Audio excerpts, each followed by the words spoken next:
I always believed my family was my fortress. My mother and father seemed to me the perfect example of what love should be.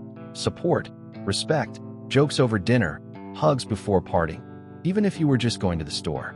We always made time for family dinners, even if one of us came home late from work or school.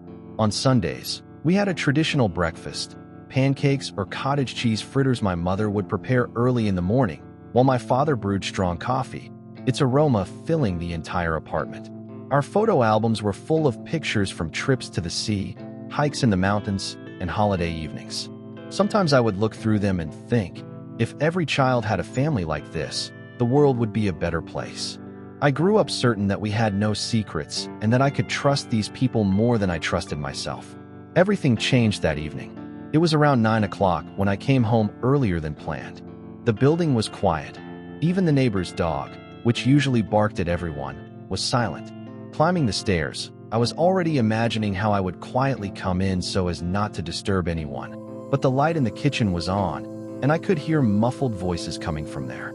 I reached for the door handle, ready to walk in and say, "I'm home," but the words caught in my throat. I froze at one sentence. "We can't tell him," my mother said softly, almost in a whisper. "He's an adult now," my father replied, just as quietly. "Maybe it's time? You know what will happen then." There was so much tension in her voice I could almost feel it physically. "He'll hate us. Both you and me." My heart started beating faster. I didn't want to listen, but my legs wouldn't move. "We've lived with this lie for 20 years, my father said. "A few more, and he'll get married, have his own family. Why does he need to know?" "Because he has the right to know," my mother cut in. "Otherwise he'll find out from someone else." A dozen questions raced through my mind. 20 years? A lie? About whom? And the worst part was, I already knew the answer but was afraid to accept it. I quietly stepped back and went to my room. My heart was pounding so loudly I could hear it in my ears.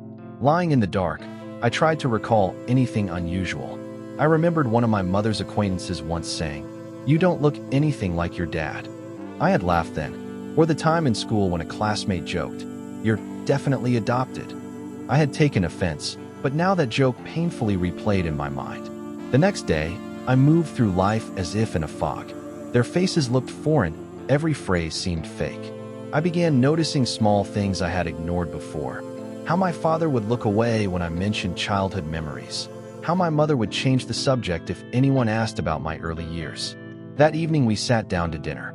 There was roast chicken with potatoes on the table, but I barely touched it. The words I needed to say circled in my mind until I finally gathered the courage. "Can I ask you something?" I began, trying to keep my voice steady. They looked at each other, and that short pause only fueled my suspicion. "Why do you think that?" my mother asked carefully. "Because I heard your conversation yesterday. About 20 years of lies." "What does it mean?" Silence. Only the ticking of the wall clock counted the seconds. Then my mother sighed heavily and lowered her eyes. "Son," she began, "your dad, he's not your biological father." My heart skipped a beat. "What?"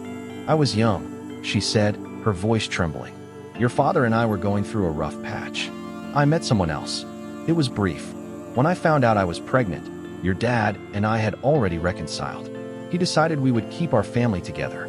I looked at my father. He didn't look away, but he said nothing. And somehow, that silence hurt even more. "You knew?" My voice cracked, and the room became even quieter than it had been a moment before. My father didn't rush to answer. He looked at me as if weighing every word. Then he gave a barely noticeable nod. "I knew from the very beginning. But you are my son. That's what matters." "What matters to you?" I felt anger boiling inside me. "And what about me? You decided for me that I had no right to know the truth about my own life." My mother reached out to touch my hand, but I pulled away. "We wanted to protect you," she said quietly. "We thought it would be better this way." I let out a bitter laugh. "Better? You lied to my face for years and thought it was for my own good." Their faces were tense, the lines on their foreheads deeper than I remembered. And suddenly it seemed to me that I was looking at complete strangers. That night, I couldn't sleep. I sat in the dark, flipping through old photo albums.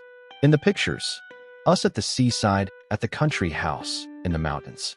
Once, those images had brought back warm memories, but now they looked like props from someone else's life, one I had simply been written into. In the morning, I packed a backpack and left. I didn't know exactly where I wanted to go, just far away from that house. My phone rang constantly, but I turned off the sound. 2 days passed before I dared to text my mother. "What's his name?" She didn't answer right away. When the reply finally came, my hands started to tremble. "His name is Andre. He doesn't even know you exist." Those words hit harder than anything I had heard before. I have a father who doesn't know I exist, and I have people who decided that this was the right thing to do. I began searching for him on social media. It took less than an hour. He had a different life, a different city, a different family, 2 children. In the photos, he was smiling. I studied his face, trying to see if we truly looked alike. And I found it. The same light eyes, the same shape of the jaw. The thought of writing to him became obsessive. I opened the chat window, typed hello, and deleted it. What could I possibly say to a man who has no idea he has an adult son? Meanwhile, my relationship with my parents, or perhaps I should now say, with the people who raised me, grew colder and colder. We spoke only about small things, whether to buy bread, whether the bills had been paid.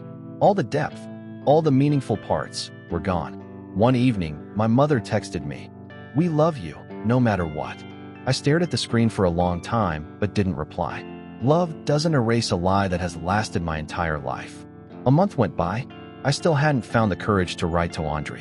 Maybe because I feared 2 possible answers, that he would reject me, or that he would accept me. Both were equally terrifying, because either way, I could never return to the time when I believed my life was simple and clear. Now I understand. Sometimes the truth doesn't set you free. It comes like a storm, tearing apart everything you've been building for years. And when it passes, you stand among the ruins, not knowing what to do next. I accidentally overheard my parents' conversation, and from that moment on, my life was split into before and after. And there is no going back.